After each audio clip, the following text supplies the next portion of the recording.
لا حول ولا قوة الا باللہ العلی العظیم۔ اعوذ باللہ من الشیطان اللعین الرجیم۔ بسم اللہ الرحمن الرحیم۔ الحمدللہ الذی ہدانا لہذا وما كنا لنهتدی لولا ان ہدانا اللہ، والصلاة والسلام علی سید الانبیاء والمرسلین وخاتم النبیین وآلہ الطیبین الطاہرین ولعنۃ اللہ علی اعدائہم اجمعین من الآن الی قیام یوم الدین۔ اما بعد، فقد قال اللہ تبارک و تعالی فی محکم کتابہ المجید وفرقانہ الحمید وخطابہ الرشید وقولہ الحق۔ بسم اللہ الرحمن الرحیم۔ ومن یعظم شعائر اللہ فإنہا من تقوی القلوب۔ ارشاد رب العزت ہو رہا ہے قرآن مجید میں، اور یہ سورہ حج کی آیت ہے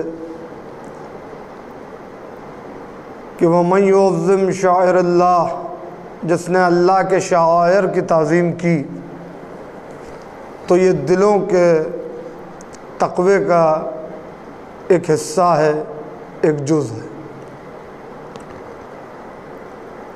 عزیزوں، قابل غور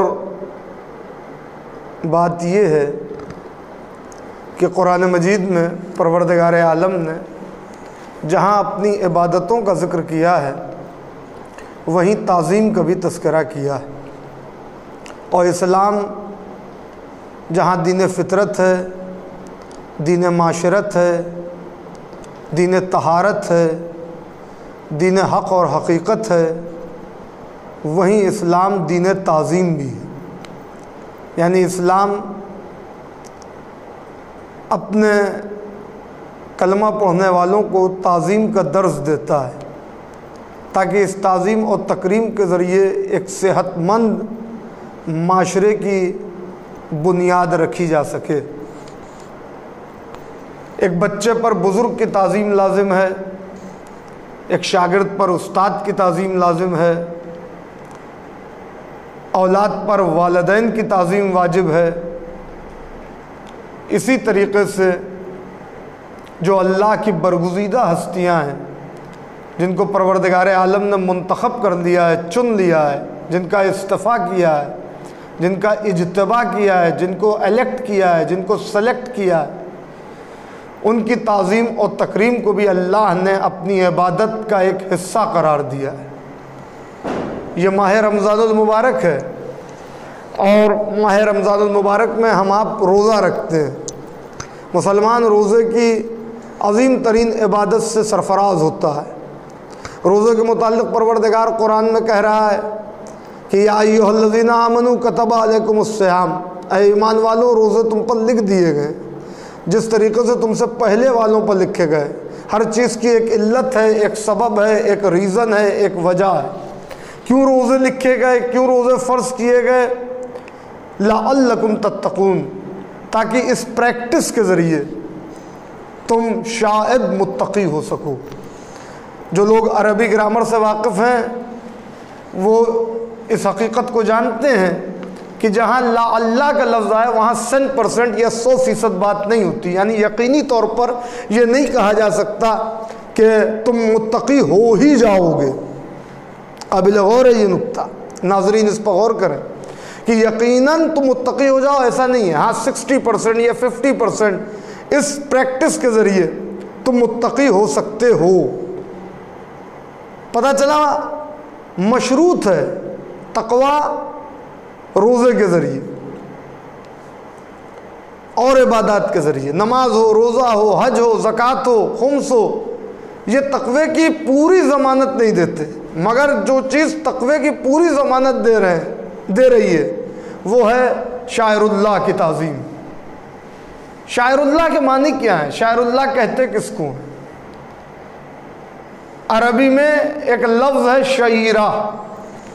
شعیرہ کے معنی ہے علامت کے۔ شعیرہ واحد ہے، سنگولر ہے، شاعر اس کی جمع ہے،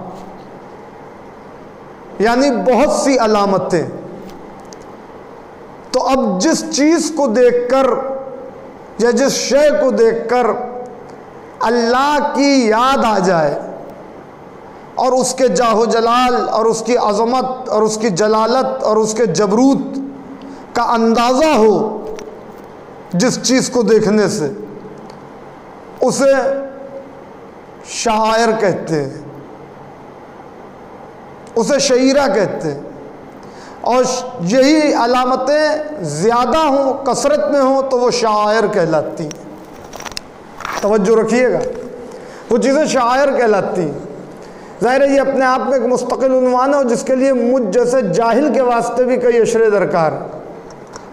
میں بات کو بہت ہی سمیٹ کر آپ کی خدمت میں عرض کرنا چاہتا ہوں کہ دامن وقت کی وسعت، دامن وقت میں اتنی نہ وسعت ہے اور نہ اتنا موقع ہے، نہ اتنا محل ہے کہ تفصیل سے گفتگو کی جائے۔ مختصر اور اجمالی طور پر میں آپ کی خدمت میں یہ عرض کرنا چاہتا ہوں کہ جس چیز کو دیکھ کر اللہ کی عظمت کا اندازہ ہو وہ شعیرہ کی فہرست میں آتی ہے، اور وہ اگر ایک سے زیادہ ہیں تو اس کی جمع ہے شاعر۔ اب وہ چاہے 10 ہو، 12 ہو، 13 ہو، 14 ہو، جتنی بھی نشانیاں وہ سب شاعر اللہ کہلائیں گے۔ یعنی شاعر اللہ کے معنی آیت، دلیل، برہان، پروف، اس کو کہتے ہیں شاعر۔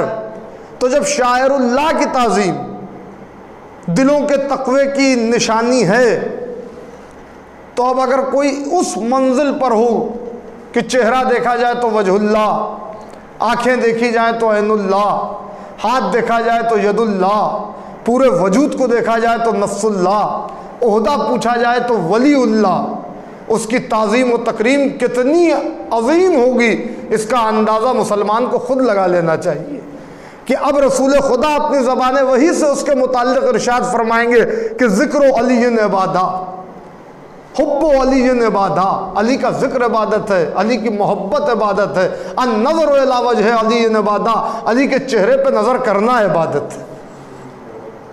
یعنی اس کی تعظیم و تکریم اللہ کی عبادت کی سرحدوں میں داخل ہو جائے گی، اور پھر اس سے متعلق جتنی ہستیاں ہوں گی ان کی بھی تعظیم و تکریم اللہ کی عبادت کہلائے گی۔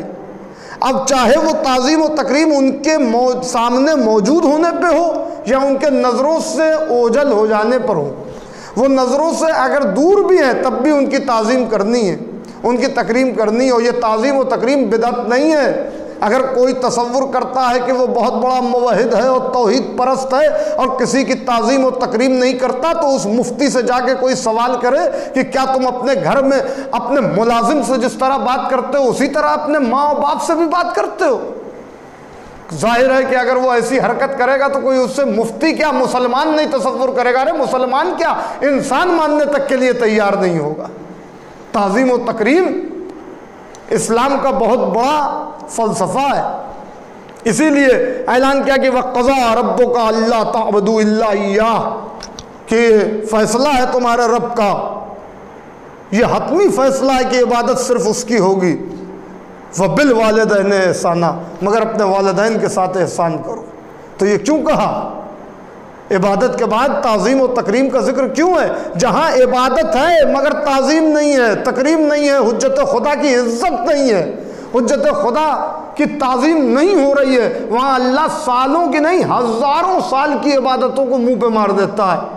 اور اس کو بتانے کی ضرورت نہیں ہے، ابلیس کا انجام سارے مسلمان جانتے ہیں۔ ابلیس 6000 سال میں ایک سجدہ پورا کر رہا ہے، ہزاروں سال میں 2 رکعت نماز پوری کر رہا ہے، اتنی عبادتیں، اتنی تسبیح، اتنی تحلیل، اتنے وظیفے، اتنی دعائیں، اتنے ورد، اس کے باوجود ایک آدم کا سجدہ تعظیمی نہیں کیا تو اللہ نے اس کی ساری عبادتوں کو اس کے منہ پہ مار دیا۔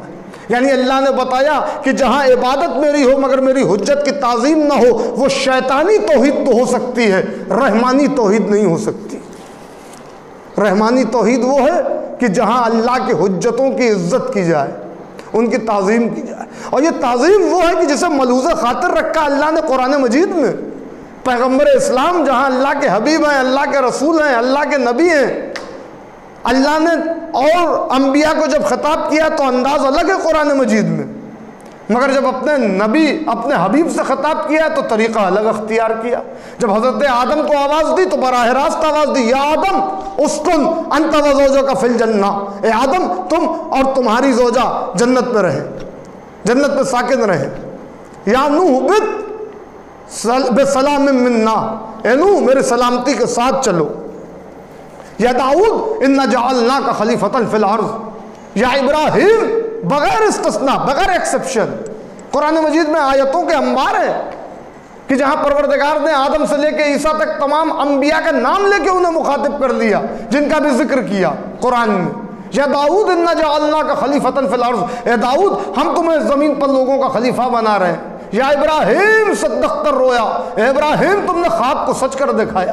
مگر جب پیغمبر اسلام کی بات آئی تو اللہ نے کہیں طٰہٰ کہا, کہیں مزمل کہا, کہیں مدثر کہا, کہیں یاسین کہا, کہیں کہا طیب و طاہر میرے طٰہٰ اے طیب و طاہر, کہیں کہا یاسین اے سید و سردار, اور کہیں محبت کا عالم ایسا نظر آ رہا ہے. یہ اللہ کا عشق ہے اپنے حبیب سے کہ جو لباس, جو فقط چادر جسم پر اپنے دوش پر ڈال لی ہے, نگاہ قدرت اس پر پڑ گئی اور کہا یا ایھا المزمل یا ایھا المدثر, اے سبز چادر اوڑھنے والے میرے حبیب, ایک کالی چادر اوڑھنے والے میرے حبیب. ظاہر ہے کہ لباس کا تعلق جسم سے عارضی طور پر ہوتا ہے. میں بہت توجہ چاہ رہا ہوں عزیزان گرامی, اور یہیں سے میں اپنے مقصد کی طرف آ جاؤں گا. تو مختصر آپ کی خدمت میں عرض کرنا ہے کہ لباس کا تعلق جسم سے عارضی طور پر ہوتا ہے, دائمی طور پر نہیں ہوتا. خاص طور سے وہ لباس کہ جس کو اوپر سے فقط پہنا جائے, یعنی دوش پر ڈال دیا جائے, جیسے عبا یا چادر وغیرہ, جو کچھ دیر کے لیے ڈالی جاتی ہے. مگر قدرت اتنا اپنے حبیب سے محبت کرتی ہے کہ اس پر بھی نظر پڑ گئی اور اسی کو قرآن کا حصہ بنا دیا, اسی کو اپنے تخاطب اور اپنے خطاب اور اپنے ایڈریس کا ذریعہ بنا دیا پروردگار نے کہ کہا یا ایھا المدثر یا ایھا المزمل. تو سوچئے کہ یہ اللہ کا وہ حبیب ہے کہ اگر تھوڑی دیر کے لیے اپنے دوش پر چادر ڈال لے تو قدرت کی نظر اس پر پڑ جاتی ہے. تو یہی حبیب اور اس کا جسم جس قبر مطہر میں موجود ہو, اللہ کی نگاہ اس کی طرف کتنی ہوگی, اللہ کی رحمت اس قبر کے اوپر کتنی برس رہی ہوگی جس میں دائمی طور پر نبی کا جسم مبارک موجود ہے. اب اگر وہاں جا کر کے کوئی زیارت کرے, کوئی جا کر کے وہاں سلام کرے, کوئی جا کر وہاں پہ درود بھیجے تو اس کے پشت پر تعزیانے مارے جائیں اور بدعت کے فتوے لگائے جائیں, تو پھر سمجھ لیجئے گا یہ پیغمبر کے کلمہ گو نہیں ہیں, بلکہ یہ وہ ہیں کہ جنہوں نے پیغمبر کا کلمہ ظاہری طور پر پڑھا ہے, اصل میں ان کے اندر نفاق کے کانٹے ہیں. یہ منافق ہے.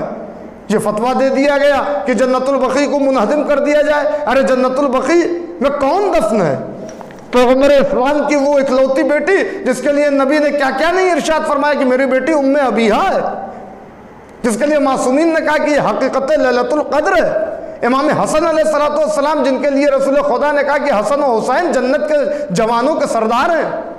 یہ جنت البقیع کیا ہے جسے منہدم کرنے کے لیے فتویٰ دیا گیا اور پھر اس کو ڈیمولش کر دیا گیا, منہدم کر دیا گیا. سنیے ایک تھوڑی دیر کے لیے اس پر بھی غور کر لیں کہ جنت البقیع کیا ہے. جنت البقیع مدینے کے دروازے بقیع کے سامنے ایک وسیع قبرستان ہے جسے جنت البقیع کہا جاتا ہے. جنت البقیع کے معنی جنت کا شجردار باغ. سوچئے جنت کا شجردار باغ یہ جنت البقیع کے معنی ہے, اور جو اس جنت کو منہدم کر دے تو ان لوگوں کی فکروں پر افسوس ہوتا ہے کہ جن سے دنیا کی جنت برداشت نہ ہو سکی, اور جب انہوں نے یہاں کی جنت کو منہدم کر دیا اور ڈیمالش کر دیا تو آخرت میں ان کی سزا سوائے جہنم کے اور کیا ہوگی, سوائے دوزخ کے بھڑکتی ہوئی آگ کے انہیں اور کیا سزا ملے گی, اور کیا انہیں پروردگار کی طرف سے عذاب ملے گا. یہی عذاب ہے ان کا, اور یہ اسی عذاب میں گرفتار ہے. قسم خدا کی یہ اسی عذاب میں گرفتار ہے. سن 1790 میں حجاز کا پورا علاقہ ترک کی عثمانیہ سلطنت کا حصہ تھا. اسی سال شاہ سعود نے قبضہ کیا تو اسلامی آثار کو تباہ کرنا شروع کر دیا. مگر 1818 میں ابراہیم پاشا کی مدد سے ترک کے سلطان نے محمد ڈوم نے پھر حجاز پر قبضہ کر لیا اور جنت البقیع کی دوبارہ تعمیر کروائی.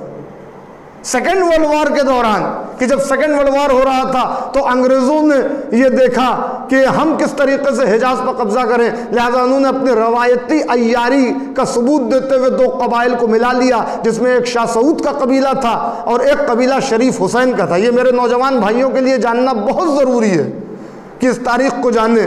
شریف حسین اور شاہ سعود، ان دونوں قبیلوں کو ملا لیا اور 1880 میں شاہ سعود کو انگریزوں کے توسط سے پھر نجد کا علاقہ مل گیا۔ وہ تھا ہی نجدی، اسے جب نجد کا علاقہ مل گیا تو اس نے سعودی عرب، جس کا قدیم نام حجاز تھا، اس کو تبدیل کر کے نام سعودی عرب رکھ دیا ہے۔ جو حجاز نام رسول خدا نے بھی نہیں بدلا، اسے اس ملعون نے بدل دیا۔ اور اس کے بعد اسی سال اس نے اپنے ایک نمائندے سلیمان بن بلحت کو مدینے بھیجا کہ جواز اکٹھا کرو جنت البقیع کے تاراج اور جنت البقیع کے ڈیمولیشن کے لیے۔ لہذا یہ وہاں گیا اور اس نے اس میں دلیل یہ دی، جو اسے دلیل دی گئی تھی کہ یہ جنت البقیع میں جو مزار ہیں یہ بہت زیادہ جگہ گھیر رہے ہیں قبرستان کی، جس کی وجہ سے اور مردے دفن نہیں ہو پاتے، لہذا یہ مزار اننیسیسری بنے ہوئے ہیں، ان کی کوئی ضرورت نہیں ہے، انہیں ڈیمولش کر دیا جائے، انہیں گرا دیا جائے اور منہدم کر دیا جائے معاذ اللہ۔ لیکن اب اس کے لیے فتوے کی ضرورت تھی، تو اب فتویٰ کون دیتا؟ کچھ لوگوں نے مخالفت کی مگر انہیں موت کی سزا کا، موت سے ڈرایا گیا اور وہ لوگ خاموش ہو گئے۔ مگر کچھ لوگ جن کے بزرگ اموی دسترخوان پر بیٹھتے تھے، ابو سفیان کی اولاد کے دسترخوان کی، جنہوں نے روٹیاں توڑی ہوئی تھی جن کے بزرگوں نے، اور قتل حسین کا فتویٰ دیا تھا، انہوں نے جنت البقیع کے منہدم ہونے کے لیے بھی فتویٰ دیا، تو ایک حدیث گڑھ دی۔ حدیث کیا گڑھی کہ رسول خدا نے ارشاد فرمایا، بس اب گفتگو ختم ہونے والی ہے، رسول خدا نے ارشاد فرمایا کہ جب بھی تم کسی تصویر کو دیکھیے حدیث کس طرح گڑھی گئی کہ جب بھی تم کسی تصویر کو دیکھو تو تم اسے نوچ کر کے پھینک دو، اور جب بھی تم کسی قبر کو زمین سے بلند دیکھو تو اسے توڑ کے زمین سے ملا دو۔ بھائی سبحان اللہ، کیا حدیث وضع کی گئی! یہ کارخانہ سمجھ میں آیا کہاں سے کھلا کہ جب بی بی نے اپنے حق کا مطالبہ کیا تھا دربار فدق میں، تو وہاں بھی ایسے ہی ایک حدیث گڑھی گئی تھی۔ سلسلے کو سلسلے سے ملائیے تو ایک کنٹینیوٹی، ایک تسلسل آپ کو نظر آئے گا کہ بات کہاں سے کہاں پہنچ رہی ہے۔ وہاں پر بھی ایک حدیث گڑھی گئی تھی اور کہا گیا تھا کہ ہم نے تو نبی سے سنا کہ ہم انبیاء نہ کسی کے وارث ہوتے ہیں نہ کسی کو وارث بناتے ہیں۔ جس طریقے سے وہاں حدیث گڑھی گئی تھی ویسے یہاں بھی حدیث گڑھی گئی۔ وہاں بطول کی جائیداد پر قبضہ کرنے کے لیے حدیث گڑھی گئی، اور یہاں بطول کے مزار کو منہدم کرنے کے لیے حدیث گڑھی گئی۔ یعنی اصل دشمنی خاندان سیدہ سے ہے، خاندان زہرا سے ہے۔ اچھا، تو حدیث کے اس حصے پر تم نے عمل کر لیا، اور وہ جو حدیث کا ایک حصہ تھا جس میں یہ کہا گیا کہ تصویر کو پھاڑ کے پھینک دو، جب بھی تم کسی تصویر کو دیکھو، اس پر کیوں نہیں عمل کیا گیا؟ سارے لوگ جانتے ہیں کہ سعودی کی حکومت آج بھی حج یا عمرے کا ویزا بغیر فوٹو کے نہیں دیتی، چاہے وہ مرد کی فوٹو ہو یا عورت کی فوٹو ہو۔ وہاں تصویریں کیوں نہیں پھاڑ کے پھینک دیتے؟ آج بھی سعودی کی کرنسی پر شاہ عبداللہ کی تصویر بنی ہوئی ہے، وہ کرنسی پھاڑ کے کیوں نہیں پھینک دیتے؟ اگر تم اتنے ہی رسول کے مخلص ہو تو حدیث کے ایک حصے پر عمل کر رہے ہو، دوسرے حصے پر عمل نہیں ہو رہا ہے، اس کا مطلب یہ ہے کہ تمہاری منافقت ہے، یہ تمہاری آل محمد سے دشمنی ہے۔ اسی لیے تم رسوا رہتے ہو، رسوا ہوتے ہو، ذلیل ہوتے ہو اور پریشان رہتے ہو۔ تم آج بھی لوگوں کے غلام بن کے رہ رہے ہو، اتنی دولت بھی تمہیں بادشاہ بنا نہیں پا رہی ہے۔ تم دنیا میں بھی ذلیل ہو، تم آخرت میں بھی ذلیل ہو۔ بس عزیزوں، یہی مجھے کہنا تھا کہ ہمارا فرض ہے صرف اور صرف احتجاج کرنا۔ اس جنت البقیع میں شہدائے احد کی بھی قبریں ہیں، حضرت حمزہ کی بھی قبر ہے۔ اسی جنت البقیع میں بی بی شہزادی معصومہ عالمیان کی قبر مطہر، امام حسن مجتبیٰ کی قبر، حضرت علی ابن الحسین علیہ السلام کی قبر، ہمارے چوتھے امام، ہمارے پانچویں امام امام محمد باقر علیہ السلام کی قبر مطہر، ہمارے چھٹے امام امام جعفر صادق علیہ السلام کی قبر مطہر۔ کیا قیامت ڈھا دی گئی؟ ہمارا کام ہے صرف اور صرف احتجاج کرنا، اور وہ ہم کریں گے، اس سے ہمیں کوئی روک نہیں سکتا۔ باقی کے اور لوگ کیوں خاموش ہیں ہمیں نہیں پتا، مگر ہم مودت اہل بیت کو اپنی عبادات کی روح سمجھتے ہیں، اپنی رگ حیات سمجھتے ہیں۔ اہل بیت سے محبت ہمارے لیے رگ حیات ہے، ہماری روح ہے، ہماری جان ہے، ہماری اساس ہے، ہمارے عقائد اور ہمارے اعمال کی بنیاد ہے۔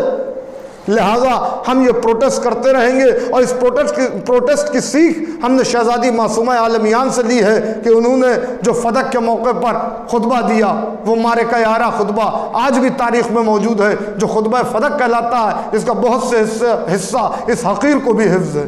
اسی طریقے سے شہزادی جناب ثانیہ زہرا رشک صفورہ فخر مریم، انہوں نے کوفے میں، دربار شام میں اور بازار دمشق میں اور یزید کے سامنے جو خطبہ دیا، اس خطبے کی گھنگرج کیا ہے، انداز کیا ہے؟ کوفے والوں کو خطاب کر کے کہہ رہی ہیں کہ یہ کوفے کے جاہلوں ہیں، کوفے کے لوگوں ہیں، مکر و فریب کے پتلوں، اے عیاری کے پرستاروں، تم نے کیا کر ڈالا؟ پھر قرآن کی آیت پڑھی اور سورہ نحل کی آیت نشان 92 سے بی بی نے استدلال قائم کیا۔ کس انداز کا استدلال قائم کیا؟ قسم خدا کی ہماری جانیں قربان ہو جائیں، یہ ترہ امتیاز بھی صرف اسی گھرانے کا ہے، کیونکہ یہ گھرانہ قرآن ناطق ہے، بولتا ہوا قرآن ہے، اسی کی زبان پر، انہی کے لبوں پر قرآن سجتا ہے اور جچتا ہے اور اچھا لگتا ہے۔ جب بی بی نے قرآن کی آیت کی تلاوت کی کہ سورہ نحل کی آیت نشان 92 کوفے والوں سے خطاب ہے، بی بی کہہ رہی ہیں دربار ابن زیاد میں، بسم اللہ الرحمن الرحیم، انما مثلکم کمثل اللتی، تمہاری مثال تو کوفے والوں بالکل اس طرح ہے کہ نقضت غزلہا من قوت من بعد قوت الکاسا، تمہاری مثال اس عورت کے جیسی ہے جو دیوانی تھی، جو ذہنی طور پر معوف تھی، جو مینٹلی ریٹائرڈ تھی۔ وہ عورت کیا کرتی تھی کہ دن بھر اون کاٹتی تھی، یہ اریتا بن عمرو بن کعب اس عورت کا نام تھا، یہ دن بھر اون کاٹتی تھی، اور اس کے بعد جب رات کا وقت آتا تھا تو اسی اون کو اپنے ہاتھ سے ٹکڑے ٹکڑے کر دیتی تھی۔ شہزادی نے کہا یہی تمہارا حال ہے، تم نے عہد و پیمان کیا تھا رسول سے، مگر نبی کے نواسے کو قتل کر کے اور اس سازش میں شریک ہو کے تم نے اپنے سارے اعمال برباد کر دیے۔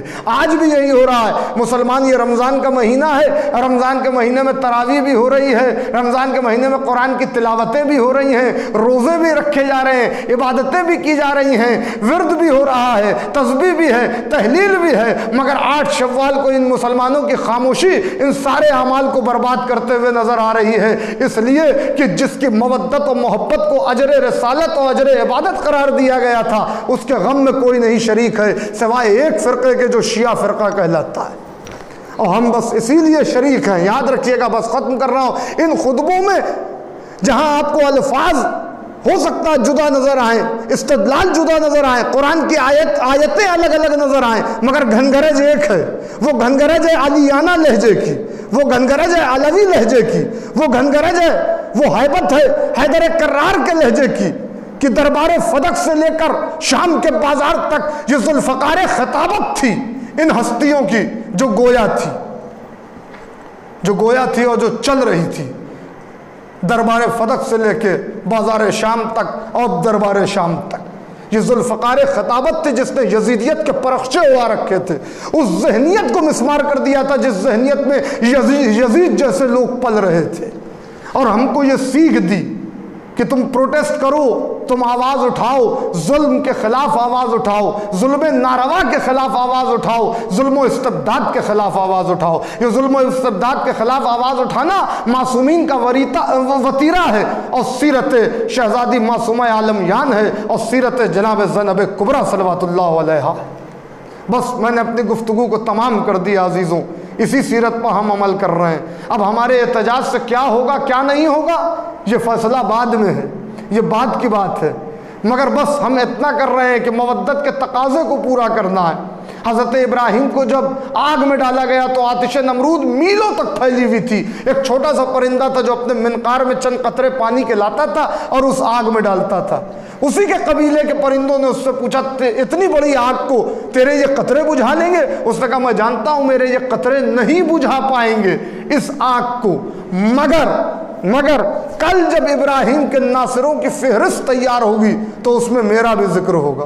بھائی اسی طریقے سے جنت البقیع کے لیے ہم آواز اٹھا رہے ہیں، اٹھاتے رہیں گے، اٹھاتے تھے، اٹھاتے ہیں، اٹھاتے رہیں گے، تاکہ ہمارا بھی شمار آل محمد کے چاہنے والوں میں ہو جائے، اور یہی ہماری آخرت کی ضمانت ہے، اور ہماری آخرت کی ضمانت ہے، اور ہماری نجات کی ضمانت ہے۔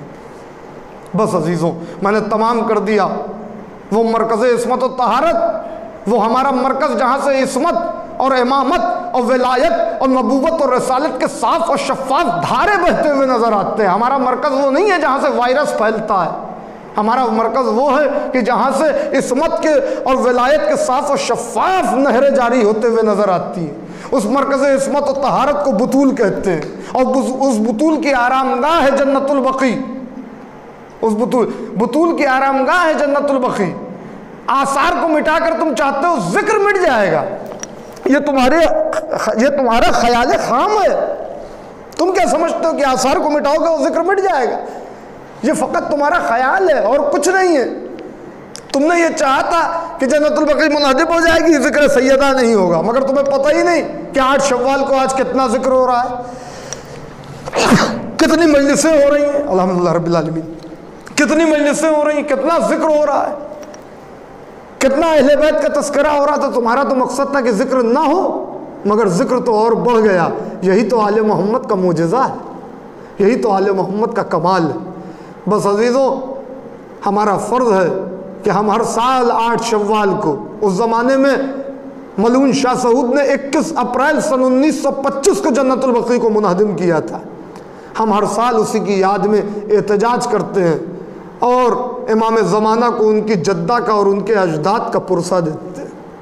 آج بھی ہمارا زمانہ کا امام جب بھی تسبیح اٹھاتا ہے تو یقین جانیے زار و قطار روتا ہے اپنی جدہ کے شکستہ پہلو کو یاد کر کے کہ ہائے میری جدہ کا شکستہ پہلو، ہائے میری جدہ کہ اس وقت مجھے یاد کرتی تھی پہلو پہ ہاتھ رکھ کے، یا ولدی قائم، میرے بیٹے قائم تم کہاں ہو؟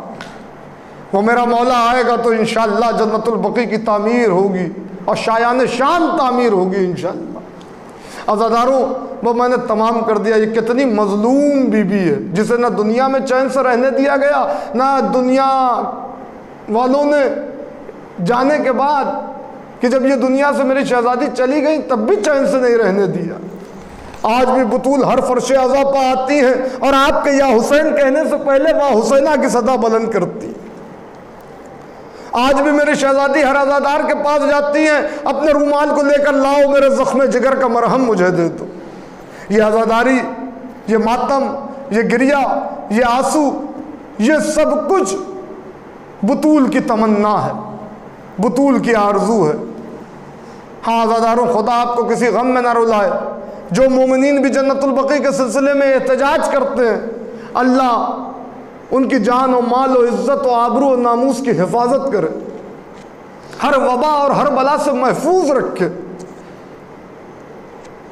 اس احتجاج کو جاری رکھیے گا. یہ ایک مظلومہ کے لیے احتجاج ہے. اللہ اللہ، جسے اس کا حق نہیں دیا گیا. جب بھی مولائے کائنات گھر میں آتے، بی بی کا دایاں ہاتھ نہیں اٹھتا، مولا تڑپ جاتے. تسبیح کے لیے دایاں ہاتھ نہیں اٹھتا، علی کو سلام کرنے کے لیے دایاں ہاتھ نہیں اٹھتا. کب یہ دایاں ہاتھ اٹھا جو نہ تسبیح کے لیے اٹھ سکا، نہ میرے مولا کو سلام کرنے کے لیے اٹھ سکا؟ پہلو پہ جب دروازہ گر گیا تو اس کے بعد پھر کبھی بھی شہزادی کا دایاں ہاتھ اٹھتے ہوئے نہیں دیکھا گیا. ہمیشہ وہ ہاتھ پہلو پر رہتا تھا، پسلیاں ٹوٹی ہوئی تھی. اللہ اللہ، عزاداروں کیا بیان کیا جائے کہ ادھر غسل دے دیا گیا، علی چیخ کے روئے، اور اس کا سبب بھی وہی شکستہ پہلو تھا. غسل دے دیا گیا، جنازہ تیار ہو گیا. ادھر جنازہ تیار ہوا، سید خانہ میں لا کے رکھا گیا. ایک مرتبہ سب نے اپنی ماں کو رخصت کرنا شروع کیا. امام حسن مجتبیٰ نے رخصت کیا. ملائکہ کے ہاتھ سے تسبیح چھوٹ گئی، آسمان و زمین میں گریہ ہونے لگا، زلزلہ آ گیا. بی بی زینب نے گریہ کیا، بی بی ام کلثوم نے گریہ کیا. ہر طرف سے شور گریہ بلند ہے. ایسا لگ رہا ہے کائنات رو رہی ہے، قدرت رو رہی ہے. اللہ اللہ. ایسے میں والی نجف کی نظر سلطان کربلا پہ پڑی. دیکھا ایک گوشے میں حسین کھڑے ہوئے، نظروں کو نیچی کیے ہوئے، آنکھوں سے آنسوؤں کی فراج جاری ہے. دیکھ کے کہا میرے بیٹے حسین، کیا آپ اپنی ماں کو رخصت نہیں کریں گے؟ کہا بابا آپ کا حکم ہے، میں ضرور رخصت کروں گا. آپ نے کہا ہے تو میں ضرور آؤں گا، کیونکہ آپ میرے بابا بھی ہیں، امام وقت بھی ہیں. مگر ایک سوال پوچھنا چاہتا ہوں. ہاں میرے لال بولیے. کہا بابا یہ بتائیے، مریم افضل کہ میری ماں افضل؟ کہا بیٹا آپ کی ماں فخر مریم ہے، مریم آپ کی ماں کی کنیز تھی. کہا بابا میں افضل کی عیسیٰ افضل کا بیٹا، آپ رشک عیسیٰ ہیں، آپ فخر عیسیٰ ہیں۔ کہا بابا جب مریم گئی تھی تو عیسیٰ کو گلے سے لگایا تھا، جب تک میری ماں مجھے نہ بلائے کہ میں بھی نہ آؤں گا۔ میں اتنا سنتا تھا کہ امام حسین کہ اس جملے پر مولا علی نے شہزادی کی طرف دیکھا اور دیکھ کے کہا بطول سب آ گئے، تیرا غریب بیٹا نہیں آتا، بطول سب آ گئے، تیرا مظلوم بیٹا نہیں آتا، بطول سب آ گئے، تیرا پیاسا بیٹا نہیں آتا، بطول سب آ گئے، وہ نہیں آ رہا جسے تو نے چکیاں پیس پیس کے پالا ہے، بطول سب آ گئے، تیرا شہید بیٹا نہیں آتا۔ میں اتنا سننا تھا نہ جانے علی کی آواز میں اور حسین کے لہجے میں کتنا درد تھا کہ عزاداروں وہ ہاتھ جو علی کو سلام کرنے کے لیے نہ اٹھا، وہ ہاتھ جو تسبیح پڑھنے کے لیے نہ اٹھ سکا، ایک مرتبہ اسی ہاتھ میں حرکت ہوئی، بندے کفن ٹوٹے، دو ہاتھ باہر نکلے، آواز آئی آ میرے لال حسین میری آغوش میں آ جا، ماں بلاتی ہے آئے حسین، آ میری گود میں آئے حسین، علی لعنت اللہ وعلی القوم الظالمین وسيعلم الذين ظلموا أي منقلب ينقلبون۔